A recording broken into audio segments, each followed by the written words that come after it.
ये 3 बार से आप सबका सेवा कर ही रहे हैं, लेकिन मैं आया हूं तो इस बार जितने बार जीते हैं उसके डबल अंतर होना चाहिए।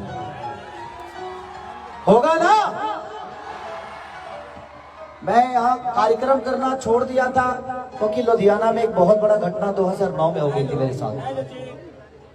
वहां भीड़ बहुत काफी थी, लेकिन एक प्यार एक मोहब्बत है सिद्धू साहब से कि मैं अपने आप को रोक नहीं पाया। मैं शूटिंग कर रहा था सनब बिहार का और छोड़ के आया हूँ, पूरी रात जगा हूँ सिर्फ आपकी मोहब्बत के लिए।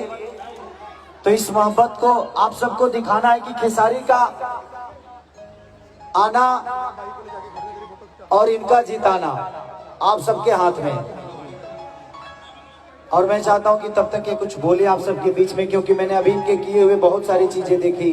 गौशाला, मैं यूपी बिहार में ही गौशाला देखा करता था, लेकिन पंजाब में देखकर बहुत अच्छा लगा, क्योंकि कृष्ण पुत्र हूं मैं, तो थोड़ा सा बहुत खुशद हुआ मुझे।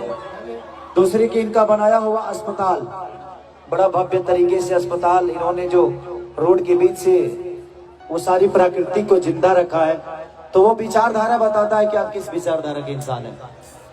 तो दिल से थैंक यू।